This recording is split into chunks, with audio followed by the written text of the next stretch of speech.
Namaste everybody. My name is Dr. Sharan Srinivasan. I am a senior consultant neurosurgeon in practice in Bangalore since the year 2000. I am basically a brain and spine surgeon, and I am handling thousands of patients of brain and spinal problems since the year 2000. Why did I start this Neuro Rehabilitation Center? What used to happen is, after the acute phase of surgery or the acute phase in the ICU, most of our patients would remain unconscious, semi-conscious, or would recover some basic level of consciousness, but would remain disabled. Meaning, they would be bedridden, they would have difficulty moving in bed, they would have difficulty in getting up, sitting, standing, walking, balancing, speaking, swallowing, brushing their teeth, dressing themselves, so many problems. On top of all this, they would have behavioral problems. Some of them would get aggressive, some of them would get depressed, some of them would cry, some of them would be physically abusive, and then they would have this memory issues and attention issues. So what would happen is, we would survive the patient, salvage him after the initial treatment, but he was still very dysfunctional. And this is where we realize that very critically that the neuro rehabilitation is a must. Without this, the patient cannot be gotten back into the community and back into his profession. It's like the hardware and the software. Unless you replace the software that is crashed in the computer, it is not going to happen. So with this background, we decided that we have to start this place to help people who have had a stroke, head injury, spinal cord problems like spinal injury, spinal tumors, any other spinal cord problems, parkinsonism, GB syndromes, hypoxic brain damage, or anything else that is called a neurological dysfunction. So enjoy this journey, understand what we are doing, and maybe it will help you to make a decision how you can help your father, mother, brother, sister, friend, or neighbor to get back to their highest possible level of functioning. Thank you. Namaste. My name is Dr. Pratibha. I finished my medicine from Bangalore Medical College, did my neuropsychology from NIMHANS, did my fellowship in neuro rehabilitation from Hyderabad Apollo Hospital. Now, being a medical practitioner doing the neuro rehabilitation with the background of neuropsychology gives me a gamut of experience with neurorehabilitation.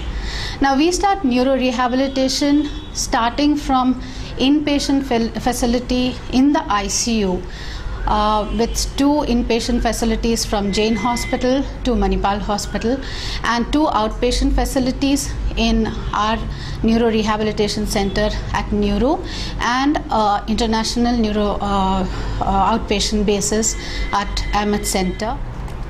We start neuro rehabilitation as from ICU as early as second day, taking them from there to the wards, then from there to the outpatient basis, and then integrate them back to the community. Neuro rehabilitation, as we understand, is a multidisciplinary approach.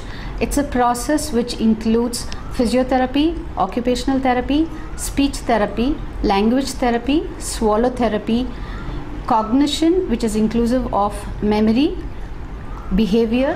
All our therapists are masters in neurosciences, and they do at least 4 to 5 hours of intense therapy per day, and that is how we are able to create amazing results on these patients.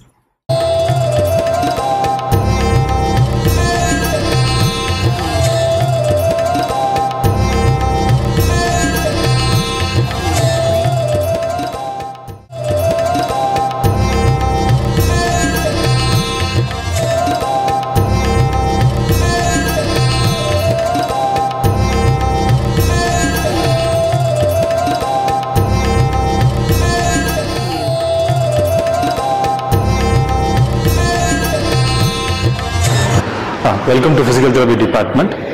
We are going to take care of neurologically impaired patients.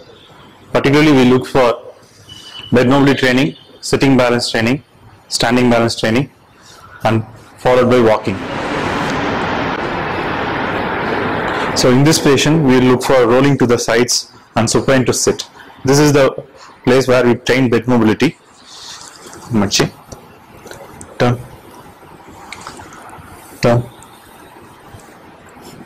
Turn. Machi. Turn. Kutkoli. So this is the training which we give in this place.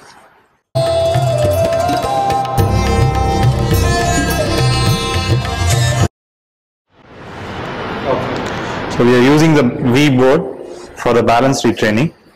We look for the steady posture standing, and we will use the foam for the therapy purpose.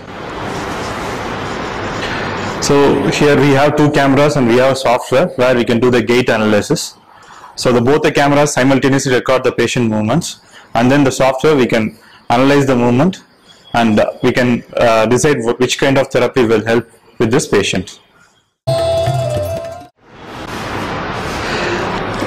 So in gait training, we have a ceiling mounted body weight support system.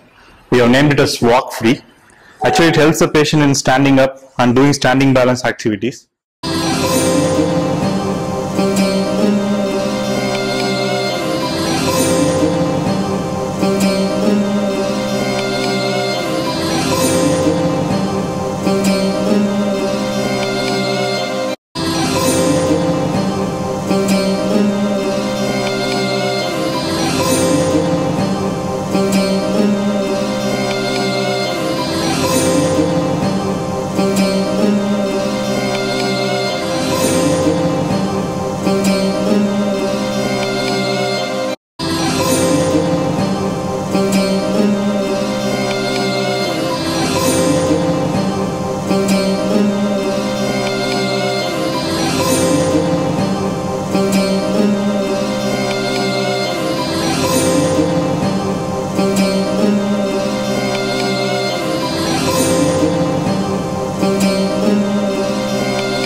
Once the patient is able to start with minimal support, it will be useful for you to walk. So as the patient moves, the trolley also moves with the patient. Kick ಮಾಡಬೇಕು. Right kick. So this is virtual reality training. So the patient can look at the TV and the game software is there, so which is helpful for rehabbing the patient. Right kick. Left kick. So you can see the patient is coordinated with the TV and he is actually controlling the game.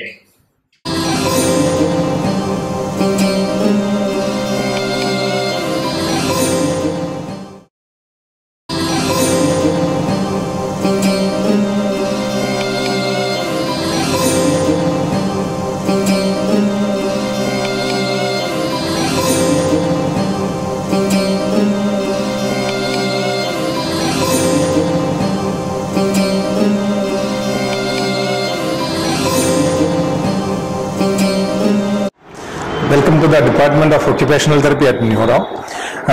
Here, occupational therapy mainly concentrate on two aspects of neurological rehabilitation. Number one, to make the person with independent in their day-to-day activities. Second, to get back to them to their original or some other productive job as much as possible. Since these two aspects are done with the hands, the hand rehabilitation is taken care by the occupational therapist. Occupational therapist has special expertise and training in upper extremity rehabilitation. Now I'll walk you through our department as well as various facilities that we have. To begin with, this is a device which is designed here by me. It's called upper extremity unweighing device. So basically, to give an overview, our department is equipped in such a way that a treatment of a person right from his early stages of paralysis to a functional level, that much training can be provided at this department for the previously said aims. So this device, like I said, this is upper extremity unweighing device.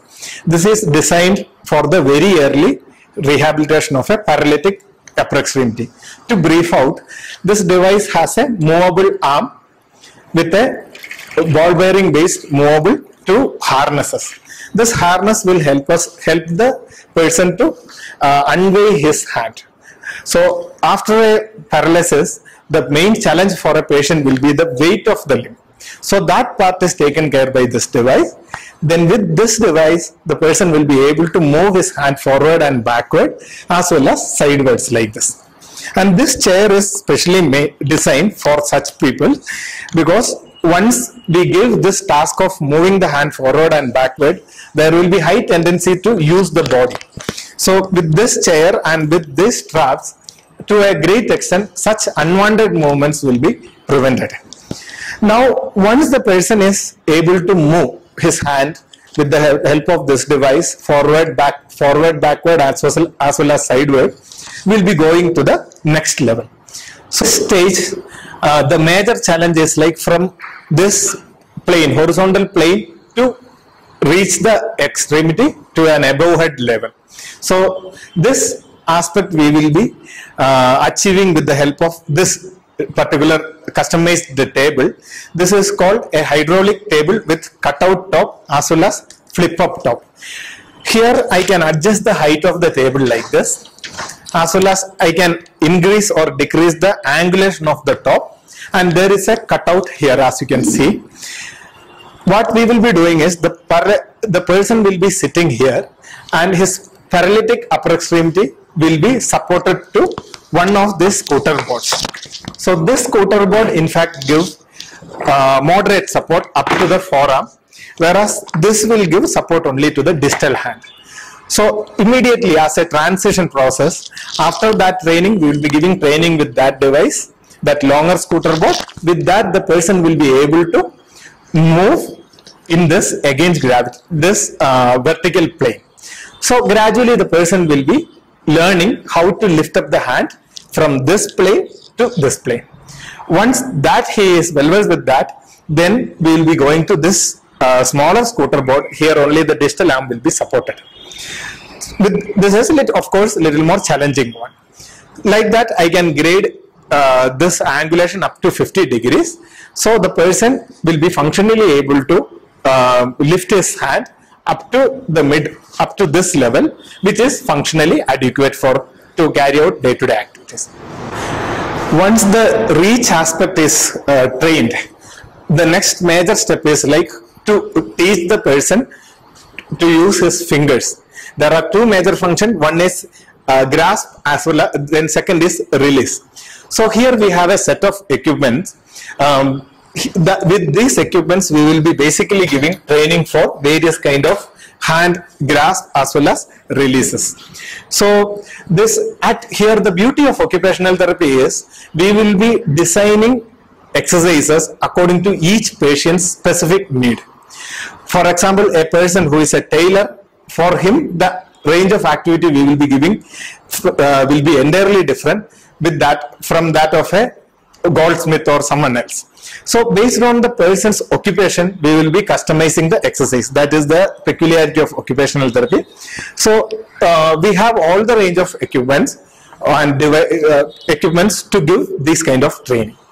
Even after such an training, not all the patients with stroke will not get their hand function fully. In fact, around 20% of the people will get full hand recovery. Other almost 20% people won't get good recovery in their hand. In between, there are approximately 60% of the people who will be getting a recovery in their shoulder, elbow, forearm, maybe up to the wrist also. So they will be having all these movements, including grasp, but when it comes to opening hand, that will be difficult for them. So because of only this problem, the patient will not be able to use his hand functionally. To manage such kind of difficulties, we have something called seboflex. So this is our first, there are 5 units in our occupational therapy. The first unit is upper extremity restorative care. Here we are managing the person's, a person with paralytic upper extremity. We will be giving training for their reach, grasp, release, various finger movements. So around 60% of the people will not be getting finger opening movement. So to tackle that issue, we have imported something called seboflex. This is a mechanical spleen loaded with various springs. Basically, this device will help the person to open their finger because of the tension of the spring. So the advantage of this device is that with this device, the person with such abilities will be getting an opportunity to use his hand for various activities. By giving such opportunity, the patient will be able to learn the opening movement. Like that, to a great extent, we can give training for that 60% people with paralytic upper extremity. This is our second unit, wheelchair mobility and functional ability training. This is mainly applicable for people who are wheelchair dependent, people with spinal cord injury, and all the other neurological disabilities who are using a wheelchair. So basically here we will be teaching various wheelchair maneuvers, then wheelchair transfer from wheelchair to bed to wheelchair. Then for spinal cord injury patients, we will be teaching graded transfers by using this graded stools. So with the help of these tools, the patient will be learning how to move from the wheelchair to the floor and floor to wheelchair. We also customly make transfer boards like this. So with this board, the patient will be able to smoothly transfer from the wheelchair to the bed and vice versa. So in addition to all this, we will be giving prescription for ideal wheelchair for a person's individual person specific requirements. Now this is coming to the third section of occupational therapy. This is cognitive, perceptual and ADL training. For a person with paralysis, most oftenly people will notice the physical limitation, but often they will be having problem with their cognition as well as something called perception. For example, a person with right brain involvement may have something called neglect, which means one side of the body he will be unaware of. So people with such problem will have difficulty in their day-to-day activities like buttoning, brushing, shaving, etc. So in this unit, we will be doing evaluation for such difficulties. We will be giving focus training for that. This is one aspect. The second aspect is like from the previous sections, whatever the patient learned, the hand function as well as the hand manipulation, it should translate to their day-to-day activities and routines. So in this unit, we are giving training for activities of daily living, which is nothing but brushing, combing, eating, brushing, all those areas we will be giving training. So we have various boards like lacing board, for buttoning, for zipping, all these boards are there. With the help of all these devices, we will be giving training. Even after our training, for some people with severe disability won't be able to independent in their day-to-day activities. In that case, we will be going for assistive devices and adaptive devices. For example, a person with high-level spinal cord injury, they will be having, for example, at C6 level, they will be able to lift their hand, move their wrist, everything. But when it comes to the hand, they will not be able to do the grasp. For such patient, this is something called a universal cuff. This has a pocket here. We can wrap around this around our wrist, and you can insert either a brush. With that, he will be able to do brushing even without grasp. Then you can insert a pen like this, and the person can write, or even he can type with other adaptations. Similarly, this is a symbol writing device. If a person who have limited grasp, or for children, this symbol device will help the person to stabilize pen in his hand. Similarly, for people with compromised grasp, we have build-up handles like this, and for person with limited grasp, again we have glasses like this. So based on all these devices, the person, our ultimate aim is to make the person independent in their day-to-day activities. Coming to the fifth subunit of our occupational therapy department, homemaking skill training and pre-vocational training. So whatever one patient is learned from the previous section should translate to their householding activities or to their living environment. Then only the rehabilitation will be fruitful. So this is a simulated kitchen area with wheelchair accessibility one side. The other side it is for the people who can stand. Here we will be giving various household activities like related to kitchen activities, and we will be analyzing the activity. For example, a person with one side paralysis, he might have difficulty in reaching. So we will be analyzing that activity and we will be finding out that limitation, and again we will be taking them back to that upper extremity restorative area. We will be giving training. Like that we will try to make the person fit into his living environment. And coming to the pre-vocational training unit, this is a custom-made pre-vocational training unit. This has many training potentials like two-hand activities, then in sitting, in standing and reaching, then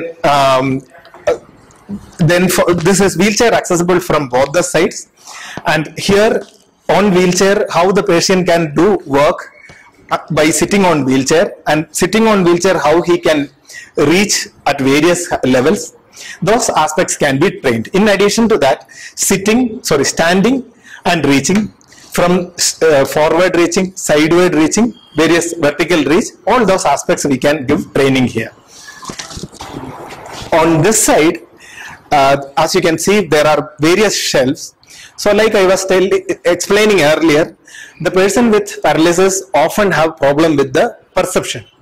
So here we will be giving an opportunity for the person to do various tasks with complete vision, with partial vision or no vision. So various kind of assembling task, nut bolt task, then various kind of reaching activity. According to the person's occupational demand, we will be giving training. So this workstation is not only designed for the physical limitation but also for the perceptual aspects. In addition to the previously mentioned aspects, the occupational therapists manage two more aspects. One is splinting and other is home assessment and home modification. So as you can see here we do have a full well-equipped splinting unit where we will be making both metal as well as plastic splints for the patient with different disabilities or other hand related issues. So the beauty of these splints are like these are custom made and all the splints will be snugly fitting to the patients. So with which we are making sure that the person's individual patient specific need will be addressed. Occupational therapists do home evaluations and suggest various modification according to each person's individual needs. For example, this is an accessible toilet designed here, and this is a kind of studio toilet for the demonstration purpose also. I will walk you through the.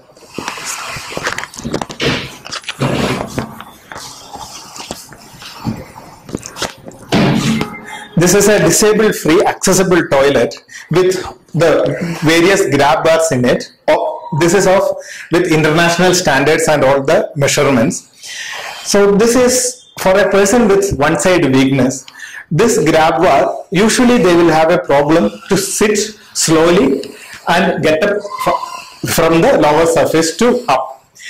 So this grab bar will help them to smoothly go down with a control and confidence, and the patient can sit independently.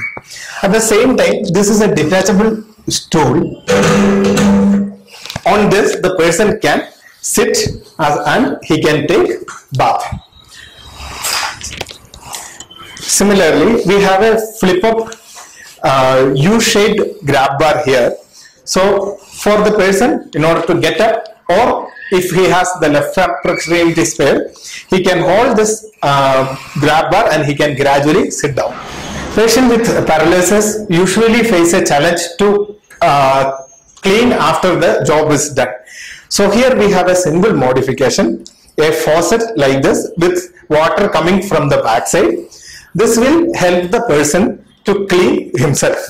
And as you can see here, there are two taps, one on the right side and the other on the left side. So based on the side of paralysis and based on the preserved side of upper extremity, the person will be able to use it, and he will be independently do the cleaning part himself or herself. And all these are wheelchair friendly, as well as the grab bars are attached. The person can independently maneuver inside the toilet safely. So this is just a model apartment. Any similar modification or any other modification pertaining to individual specific need will be assessed, and the recommended modifications will be given by an occupational therapist.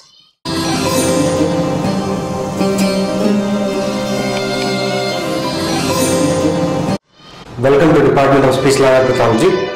We have two sections here. One is pediatrics and another is adults. So pediatrics, we have child-centered activities to teach language, that is to improve the development of language and articulation and other skills which is important for communication. So we have games which include coloring, general activities which is cognitive based, which is language based, and reading and writing based, which may be entertaining for them or educative for them. In the adult assessment and rehabilitation, it is mainly language based. That is, we use this kind of flashcards for assessment and treatment of semantic and syntactic abilities. So once we find that there is mistakes in their language skills, we do treat them. And there are cognitive activities which can be either semantic or syntactic, different kinds of activities which test their memory, attention, and all the activities. And then there are different kinds of matching games which involve shapes and colors. We do record all kinds of activities so that we can analyze in a better way. And the foremost thing for us is communication. So we do use alternative augmentative communication for their usage. So this is an application which is called as AAC communicator. So which is Android based communicator. So you can select the vocabularies. There are pronouns, there is different objects, there are different verbs. So once I select it, once I press this button, it speaks for the patient. So once it speaks for the patient, then it is easy to communicate, so that initial burden is taken off from the patient. This is the unit of speech and swallowing, where we assess and treat swallowing difficulties and speech difficulties. This is the video which shows about normal swallowing. At the start of a swallow, a food bolus is voluntarily pressed by the tongue up against the roof of the mouth and backwards towards the pharynx. In response to activation of pharyngeal pressure receptors, the swallowing center in the medulla initiates reflexes that prevent food entry into respiratory passageways. The uvula contracts, which blocks the nasal passages from the pharynx. The laryngeal muscles contract, closing the glottis at the top of the trachea by tightly aligning the vocal folds. The epiglottis swings down upon the closed glottis. With all airways blocked off, respiration is temporarily inhibited. As the upper esophageal sphincter relaxes, pharyngeal contractions drive the bolus into the esophagus. The oral pharyngeal stage is done, and breathing resumes. During the esophageal stage, a primary wave of peristalsis initiated by the swallowing center pushes the bolus. So after the evaluation of swallowing and speech, as we saw in the video, so we usually use different kinds of materials for oromotor training to strengthen the oral muscles. So this is the so a simple straw which is attached with a balloon, which can help in blowing and strengthening of the cheek muscles.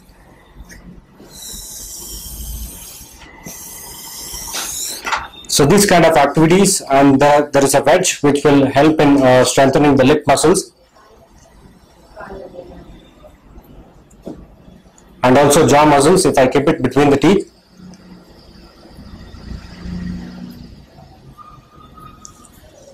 And there are bubbles for blowing exercises. There are thermocol balls again for blowing exercises, and the straws for sucking and blowing exercises can be used. So this will help to improve speech and swallowing to some extent.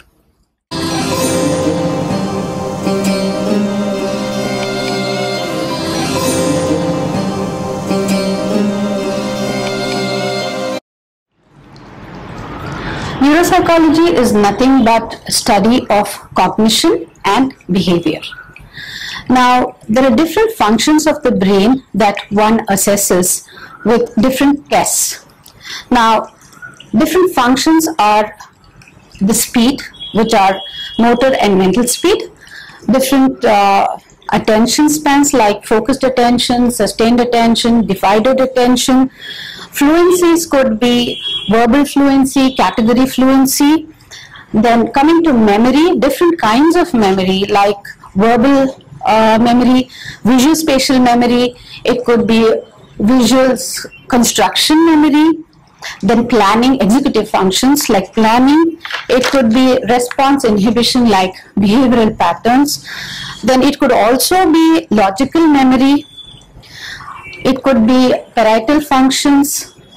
So there are different functions that one could assess with the cognitive functions which are mapped by the NIMHANS battery, which is called the NIMHANS battery. There are different batteries that NIMHANS has found, that is for the literate people, illiterate people. Okay, I follow the NIMHANS battery. There is a child battery also.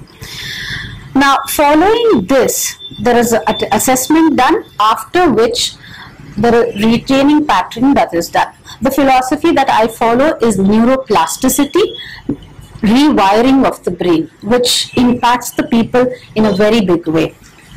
Different test materials are used.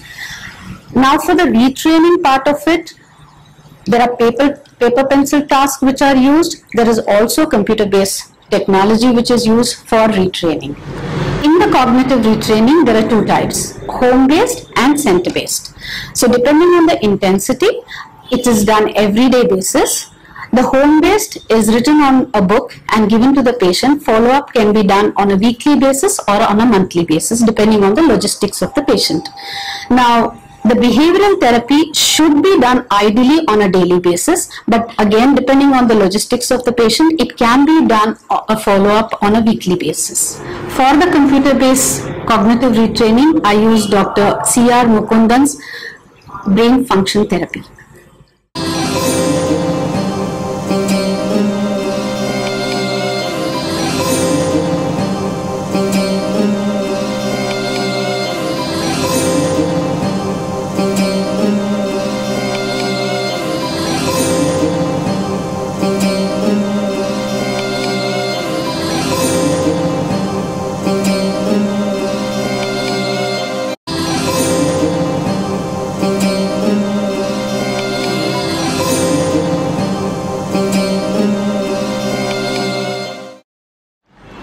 One more important thing is the caregiver counseling. I have realized, being a medical professional and having a gamut of experience with neuropsychology and neuro rehabilitation, working with a team of professionals, caregiver counseling makes a huge amount of difference for these patients we are handling. I hope all of you enjoyed understanding what this neuro rehabilitation process is all about. Let me give you my personal experience as a clinician neurosurgeon, sending my patients to this fabulous team to get the difference. I have seen extraordinary results happening, to the extent that sometimes I say it is like magic. The number of people who are so grossly dysfunctional, who are back at work today at near close to normal levels of functioning, has been incredible. So I really would encourage each of you to try us, to see how an organized neuro rehabilitation will make a big difference in helping your loved one to get back to normalcy, get back into the community, and become a functioning and productive member of the society. Thank you very much.